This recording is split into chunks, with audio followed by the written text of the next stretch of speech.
Merci beaucoup à vous. Merci à Claire, Renaud pour cette association. C'est vraiment un grand moment. Je vous remercie tous aussi d'être là et je remercie aussi le professeur Sicard d'être une voie d'inspiration pour nous, qui nous a fait confiance et qui m'a fait confiance en tant que non-médecin puisqu'il a été mon garant d'habilitation à diriger des recherches. Donc je ne suis pas médecin, effectivement, je suis philosophe de formation avec un doctorat de sciences politiques et aujourd'hui je vais vous parler un petit peu de l'approche en sciences mixtes. Je ferai plus court que ce que j'ai fait il y a 3 années en audition, mais l'idée c'est vraiment de montrer notre ambition à tous dans le collectif, qui est effectivement de travailler ensemble, cliniciens, chercheurs en sciences sociales, chercheurs en sociologie notamment, mais aussi, et ça je laisserai la partie à Com et Safa d'en parler également, de montrer qu'ensemble, et je m'appuierai aussi sur le savoir expérientiel des patients pour finir ce passage, c'est de dire qu'ensemble on peut effectivement réfléchir à des modalités de recherche pour valoriser l'humain au cœur du soin. Donc sur le plan expérimental de ce collectif, le pari, c'est de développer une troisième voie qui se situerait dans le champ de la clinique. Et il est vrai, comme disait le professeur Sicard, que les PASS sont vraiment un terreau d'observation et un laboratoire d'innovation et d'observation fascinant parce que ce sont des petits services, mais c'est aussi tout un flux de patients de tout horizon et de professionnels de tout horizon qui abondent effectivement dans ces champs d'activité. Les sciences exactes et fondamentales, que ce soit les biologistes, que ce soit des médecins cliniques, etc., les sciences humaines et sociales, les philosophes, les sociologues, les anthropologues, les ethnologues, etc. L'idée, effectivement, c'est de montrer l'intérêt d'une approche mixte qui, cette fois-ci, va être au cœur de la valorisation de l'humain au cœur du soin, puisque l'on part de l'intérêt global du patient. Donc, vous comprendrez bien que les fondements de cette méthode d'une troisième voie sont purement empiriques, puisqu'on va effectivement s'appuyer sur la sociologie qualitative. On va partir de l'individu particulier d'une situation singulière, et c'est vrai qu'effectivement, les patients des PASS sont pour ça fascinants de par leurs différents horizons culturels et de la situation singulière qu'ils vivent également. Et puis, à partir du patient, de l'individu en lui-même, on va effectivement on va problématiser nos problèmes de recherche. Donc, l'idée vraiment, c'est une décentration de l'objet d'une recherche à un sujet de recherche. C'est aussi toute l'emphase de passer du réflexe, ce que vous avez dit précédemment, hein, c'est-à-dire à la réflexion.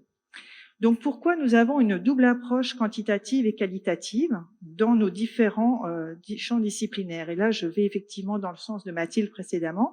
Nous avons, dans le champ de la clinique, beaucoup plus l'habitude de travailler sur des approches quantitatives que dans le domaine des sciences humaines et sciences sociales. Nous allons effectivement aller plus naturellement vers des approches qualitatives. Donc, pour reprendre effectivement de manière un peu méta les choses, puisque les deux communicants derrière nous vont effectivement aller au cœur du sujet des approches qualitatives. Si je me fonde effectivement sur les sciences biologiques et médicales, ce que disait effectivement le professeur Sicard, c'est que nous avons une approche méthodologique qui est favorisée par ce qu'on appelle l'evidence-based medicine, la médecine factuelle, la médecine par les faits. Donc nous allons avoir des études cliniques, des recherches randomisées qui souscrivent à une méthodologie propre à l'épidémiologie et aux statistiques. Donc, ces données probantes en sciences, et nous en avons besoin effectivement en recherche fondamentale, nous permettront de publier, ce que disait Mathilde tout à l'heure sur les questions d'impact factor, etc., des résultats de recherche scientifiques qui reposeront sur des cohortes, des échantillons de personnes. Et ensuite, toutes ces données probantes vont pouvoir nous donner des résultats qui vont nous rendre des scores, des mesures. En sciences humaines et sciences sociales, l'approche méthodologique la plus fréquente est de nature qualitative. On va effectivement faire des études observationnelles. Le plus simple, pour vous donner une image, c'est l'ethnologie et l'ethnographie, par exemple. On va analyser des verbatims, des discours de patients. La médecine narrative est un exemple qui est à la croisée des chemins entre la médecine et effectivement la philosophie du langage, les sciences du langage et la sociologie. Nous allons aussi analyser des discours d'acteurs, c'est ce qu'on fait en sciences politiques notamment, mais pas que. Donc, concrètement, nous allons avoir deux blocs. C'est vraiment deux blocs qui vont se rencontrer et dont les regards méthodologiques doivent fusionner pour créer une troisième voie dite mixte qui correspondra à l'humain. Donc, valoriser l'humain au cœur des soins, c'est partir de cette rencontre de deux blocs fondamentaux dans nos recherches méthodologiques qui sont complètement naturelles puisque les cliniciens travaillent effectivement dans les services d'hôpitaux. Les étudiants en philosophie vont rester plus dans les univers de fac. Ils ne vont aller sur le terrain professionnel que bien après leurs études. Donc forcément, ce sont des parcours, des regards qui vont s'entrechoquer. Et c'est là tout l'intérêt du collectif qui est de, cette fois-ci, avoir un nouveau lieu de rencontre et peut-être, j'espère justement pour les étudiants, que ça arrive plus tôt. Donc nous allons effectivement avoir cette question d'entrechoc entre deux blocs disciplinaires, voilà, et donc ce que disait effectivement le professeur Sicard, un problème de langage. Et oui, moi ça fait plus d'une dizaine d'années que je suis dans le domaine de la santé, et effectivement, les premières expériences, c'est toujours la difficulté à mettre en place un langage commun. Un langage commun qui va justement rapprocher ces deux regards méthodologiques et ces deux formatages, parce que bon, nous sommes formatés par nos approches, par nos études, par nos mentors aussi, je reprends ce que disait Madame précédemment, donc des parcours différents. Alors, du côté des SHS, ça va être plus une volonté personnelle du chercheur, d'accord ? Le philosophe qui, au détour d'un couloir, vient voir ce qui se passe à la passe. Voilà. Ce sont des démarches personnelles, parce qu'effectivement, dans les formations disciplinaires de base, bien souvent, le philosophe, le sociologue, même à l'EHESS, nous sommes dans des labos. Nous n'avons pas une facilitation à aller sur le terrain, et même si on le veut, ça je pense que Claire en parlera aussi mieux que moi, et c'est pour ça que la PASS c'est vraiment un modèle à suivre, il faut encore que les portes s'ouvrent, qu'on nous accepte dans les terrains médicaux. Donc ça, c'est ce que je veux dire, c'est que les PASS nous permettent effectivement, plus simplement, pour les chercheurs en sciences humaines et sciences sociales, de venir sur le terrain.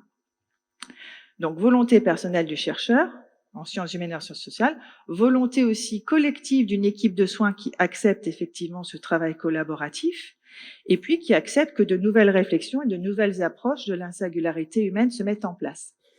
Je donnerai pour exemple les travaux de mes étudiants, dont mon dernier thésard, qu'on a immergé en unité de soins palliatifs pendant 6 mois. Un professeur de philosophie de lycée, 6 mois dans une unité de soins palliatifs, a travaillé avec les médecins et a effectivement travaillé aussi sur les questions de fin de vie en étant auprès des patients. C'était formidable, mais ça n'a pu se faire que parce que l'équipe des soins palliatifs a bien accepté, intégré un professeur de philosophie, que les patients aussi dans des situations complexes, terribles, ont accepté aussi ce partage, donc les staffs, mais aussi des rencontres singulières. Et c'est ça effectivement qui est nécessaire pour que nos deux regards s'entrecroisent. Et ce n'est pas contre-performant de se soucier de l'autre, c'est-à-dire que la preuve en est, ce thésard a soutenu et est devenu un docteur, donc il y a aussi une richesse académique derrière. Mais il faut une volonté des deux côtés. Donc, à quoi peuvent servir des chercheurs en philosophie, en sciences humaines ou sociales, aux travaux des cliniciens? Si on reprend effectivement ce qui a été dit avant moi, bien entendu, c'est que toutes les conditions de l'existence d'une situation humaine vécue, toute la singularité, Renaud parlait de la singularité du vivant, échappe à la norme statistique, échappe aux études quantitatives, à l'épidémiologie, aux statistiques. Donc, en allant vers une approche qualitative, on va réintégrer la personne dans ses droits les plus élémentaires. L'individu, une personne, dire que c'est une personne, et pas un patient qui s'adapte au langage du médecin. C'est ce qu'on a entendu précédemment. Son sexe, féminin, masculin, etc. Est-il jeune, âgé? Est-il marié, célibataire, etc. L'intérêt du patient, puisqu'on a renommé la personne, on lui redonne ses droits élémentaires. Et c'est ça qui est fondamental, parce qu'après, on va partir de ses envies, de son projet de vie, de ses désirs intimes. Et je me rappellerai toujours l'invitation de Claire en 2009, quand elle m'a invitée sur un collectif, c'était une conférence nationale du collectif PASS, et on m'avait demandé d'intervenir sur les questions de la fin de vie, des directives anticipées, et un médecin PASS m'avait dit « Oui, c'est très bien, madame, mais on a déjà la barrière de la langue ». Et j'avais trouvé ça formidable, c'est-à-dire que toute ma théorie était complètement effondrée, parce qu'effectivement, il y a déjà la question du langage. Et dans une PASS, on a justement cette rencontre singulière à chaque fois sur chaque patient, qui vient d'une culturalité différente. Donc, ce que je veux dire, c'est que ici, nous avons l'approche quantitative qui est nécessaire, car nous en avons besoin, et c'est quelque chose d'une grande richesse. Et moi, je travaille également sur des approches quantitatives. Et nous avons une approche qualitative qui peut effectivement, à travers la personne, le patient, ses envies, son projet de vie, lier la double approche méthodologique. Et donc, briser cette rencontre, parfois, qui est un peu dure, entre nos deux blocs de sciences. Donc, face à des situations complexes, ce ne sont pas les cas cliniques, mais les personnes qui nous invitent dans notre réflexion à modéliser telle ou telle méthodologie. Il reste à découvrir d'autres horizons. Un premier dessin esquissé, et vous présenterez sûrement les projets de recherche qui sont en cours, mais le tableau mérite d'être achevé. Donc je vais vous montrer, parce que je suis passionnée par l'art, je ne sais pas si vous connaissez le taxi pluvieux de Salvador Dali, qui est exposé à son musée de Figueras. Donc c'est une voiture qui constitue la coque d'un bateau, et en haut de ce mât, donc on voit peut-être pas très bien ici, mais vous avez un parapluie noir. Donc vous mettez une pièce dans le jukebox de la voiture, et la logique voudrait qu'effectivement, la pluie tombe du parapluie. Non, il pleut à l'intérieur de la voiture. Donc, ce qui est intéressant, c'est Salvador Dali, ce n'est pas forcément là où l'on trouvait la réponse que ça se passe. Et c'est ça l'incertitude qui est propre à l'éthique. Donc, dans nos résultats de recherche, la qualitatif, c'est cette petite chose-là, c'est-à-dire qu'à un moment donné, on pense effectivement que le fait va se répéter, comme en randomisation, etc. Et non, là, qualitativement, pourquoi? Parce que c'est la personne en elle-même qui fait que l'expérience ne donne pas le résultat escompté et que le résultat peut être ailleurs. Et c'est là où on est dans une vérité scientifique. Donc, travailler à plusieurs corps de métier avec plusieurs méthodologies permettra de nous lutter, je l'espère, c'est un souhait, contre le conservatisme de cloisonnement de spécialités qui inhibe des projets décloisonnés, ce qu'a dit Mathilde précédemment. Ensuite, nos patients experts. Donc ça, c'est quelque chose aussi qui pour moi apporte beaucoup, c'est que nos patients sont devenus des experts et ce sont des chercheurs, de nouveaux chercheurs. Et il faut une reconnaissance du savoir expérientiel. Dans les projets en cours, on inclut le patient comme chercheur. Pourquoi? Parce que vous avez plusieurs types de savoir. Vous avez le savoir-faire, le savoir-être, le savoir profane, le savoir expert. Mais on ne peut pas faire l'impasse sur le savoir expérientiel des patients qui sont devenus experts de leur pathologie, comme les soignants qui sont experts dans le soin. Moi, j'accompagne aussi beaucoup d'étudiants qui sont en profession infirmiers, etc. Ils ont une expertise dans le care. Donc, ce sont des patients chercheurs, ce sont des soignants chercheurs. Donc ça aussi, c'est quelque chose dont il va falloir vraiment prendre soin. C'est qu'il faut que nos blocs scientifiques nous ouvrent à cette dimension du vécu et reconnaître que le savoir expérientiel, c'est du vécu sociétal et c'est une donnée scientifique et c'est un savoir-faire scientifique. Donc nos patients nous apprennent tous les jours à mieux les aider, mais aussi à nuancer nos propres représentations. Certains diront que ce sont des biais dans les études. Non, ce sont des chercheurs. Donc voilà un petit peu pour vous faire un peu le tour d'horizon de ces questions-là et j'ai laissé volontairement du temps pour que Mathilde et moi répondions à vos questions. Après, pour une petite anecdote, j'ai un très vieil ami qui est ancien, qui est médecin généraliste et qui a été directeur de médecine, d'un département de médecine générale. Une fois, on a eu une discussion autour des humanités médicales dans les formations en médecine. Alors moi, je lui ai dit, combien de temps il te faut pour former un bon médecin? Il me dit 8-9 ans. Ben, je lui dis, tu sais, un bon sociologue ou un bon philosophe, c'est 8-9 ans aussi. Donc l'idée, c'est qu'en fin de compte, il faut qu'on soit complémentaire et transdisciplinaire. Il faut qu'on retravaille nos postures et qu'on arrive à un langage commun pour travailler ensemble. Voilà, donc je vous remercie pour votre attention.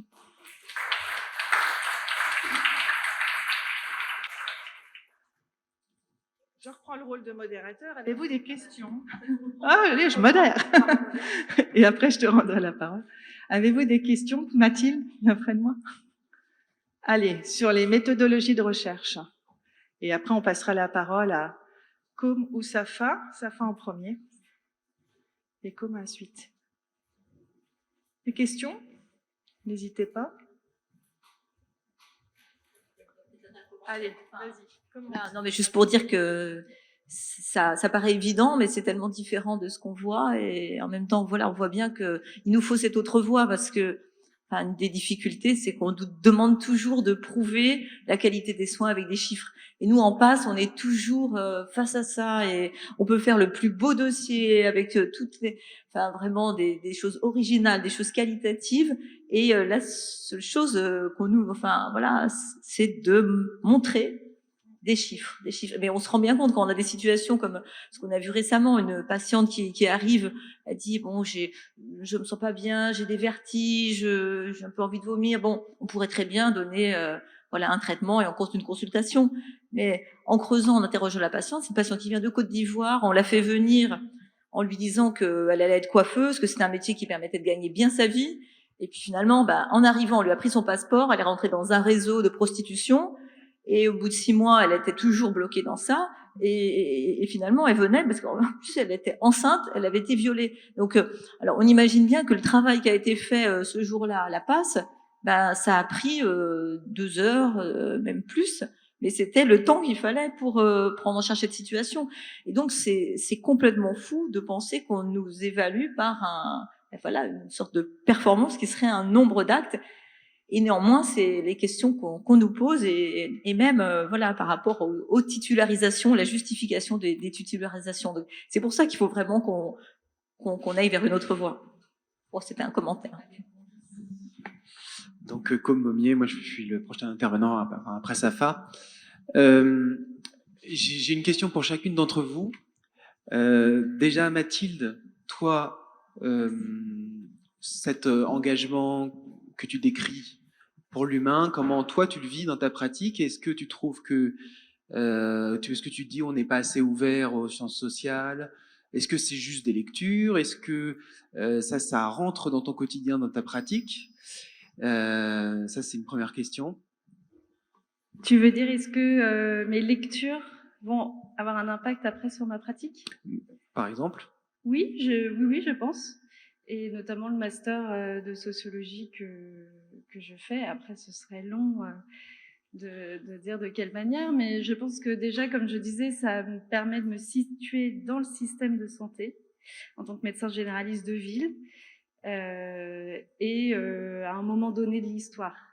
Et donc déjà, ça permet de pas tout prendre sur les épaules et parfois d'avoir des situations qu'on arrive mieux à gérer, être mieux à l'écoute parce qu'on sait que, je sais pas, par exemple la démographie médicale, le vieillissement de la population, il y a une longue histoire derrière. Et puis après, j'avais lu notamment un bouquin pour ma thèse qui était la sociologie des médecins, la typologie un peu des médecins généralistes.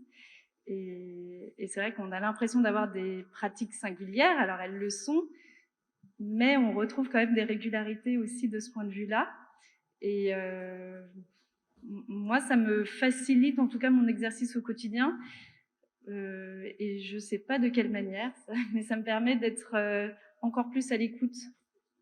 Je ne pourrais pas t'expliquer encore, mais d'être encore plus à l'écoute, voilà, d'être consciente des inégalités sociales de santé qui se jouent et des déterminants sociaux extramédicaux, donc des choses qui sont bien avant que le patient arrive, mais du coup d'adapter un peu ma pratique justement de mieux comprendre le patient alors que tu ne le connais pas encore, mais de mieux le comprendre à partir du moment où il décrit certaines choses. C'est ça? De tenter d'essayer, en tout cas, oui.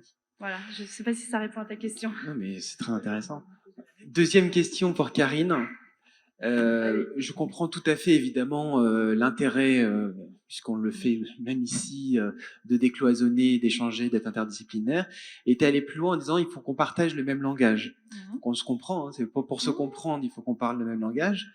Mais si je veux être un tout petit peu tatillon, je pourrais dire que, afin qu'on parle le même langage, le médico-éco et les soignants ont finalement parlé le même langage qui est celui des chiffres, celui dénoncé justement par Claire.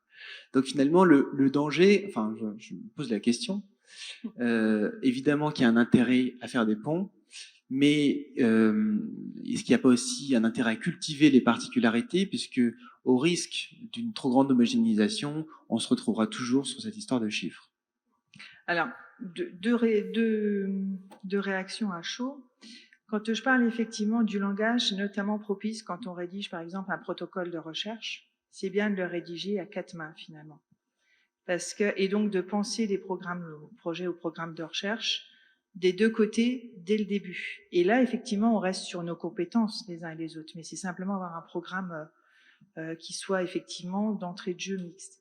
Après, sur les questions des financements, les questions effectivement de macroéconomiques, ça rejoint d'autres. Il faut garder nos spécificités, nos compétences, nos blocs universitaires, nos blocs disciplinaires, parce qu'on en a besoin effectivement pour avoir après, je dirais, une excellence scientifique aussi des deux parties. Après, sur les questions macro-gestion médico-économique, notamment de nos systèmes de santé, il faudrait peut-être aussi se demander en quoi des approches mixtes comme ça peuvent être aussi du gagnant-gagnant dans nos systèmes de santé. Concrètement, on le voit avec les programmes PREPS, etc. On va de plus en plus vers ça, il faut aller là-dessus. Mais il faut y aller aussi avec les autres corps de métier, je dirais, c'est-à-dire les infirmiers, etc. Après, je pense qu'on a un système de santé en difficulté qu'il faut repenser. Est-ce qu'on peut avoir un exemple de cette recherche mixte, comme tu disais tout de suite? Un exemple de recherche mixte? Oui. J'ai mon gardien du temps. Un exemple, on en parlera en aparté, mais il y a pas mal de PREPS qui développent cette double approche. Mais on pourra effectivement discuter en aparté. Vous avez une question? Et puis après, il faut qu'on enchaîne. Oui, une toute petite remarque, Philippe Bordon. Moi, je suis praticien attaché à la PAS de Saint-Louis depuis un petit moment, puisque c'est depuis sa création. Bon, évidemment, je suis encore un jeune médecin comparé à Didier. Et je voulais venir, pas au secours, mais épauler Mathilde. Moi, j'ai un chemin qui a été plus long et qui est passé par notamment l'hypnose, et je garde la médecine générale. Donc ça veut dire que au-delà de mes lectures sociologiques, économiques, j'ai aussi des lectures psychologiques et des croisements sur parfois la religion ou d'autres choses, et c'est peut-être ça qui m'a fait le plus progresser. Parce que techniquement, les revues médicales, je les reçois, je m'imprègne de l'environnement, j'infuse, tout ça m'est infusé, le reste non. Et c'est dans la compréhension de l'humain et la manière dont je l'approche que j'ai fait les plus grands progrès. Ensuite, en médecine générale, on est le premier et le dernier recours. Donc si on ferme la porte, il n'y a plus de porte. Donc ça, c'est un choix. On peut rester derrière sa prescription, etc. Mais autant un oncologue, on lui demande une performance technique de haut niveau et de fournir cette prestation. Il peut peut-être éviter ça, mais nous, on est entrée et sortie. Donc ça fait partie des éléments. Et pour une dernière remarque par rapport à ce que disait Didier Sicard, la parole, oui. Mais c'est vrai qu'en médecine générale, quand le temps tourne, en fait, on a vite fait, c'est ce qui a agacé de la parole aussi, parce que y a des gens qui n'ont pas l'art d'aller à l'essentiel. Par contre, je reviens à l'hypnose, c'est aussi le langage du corps, le langage verbal, le langage paraverbal. Donc c'est toute cette attention qu'on porte. Et j'ai souvent eu des confrères qui ont discuté de ça. Il y a beaucoup de diagnostics qui se font à la salle d'attente. Et la première accroche, c'est aussi de enfin pour moi ça peut être une petite remarque, une blague sur la dernière basket à la mode, c'est la lecture du patient, c'est la tête qu'il a ce jour-là, c'est le retour de vacances, et en fait il vient complètement angoissé, il veut parler d'un point, et en prenant un contour, on rentre un peu plus, et du coup il se livre plus, il sent qu'on l'a regardé, on s'intéresse à lui, et donc voilà, même si après on est court, je pense que ça passe mieux. Merci Philippe d'être venu à mon secours. Et puis quand tu parlais, il m'est venu une autre idée pour répondre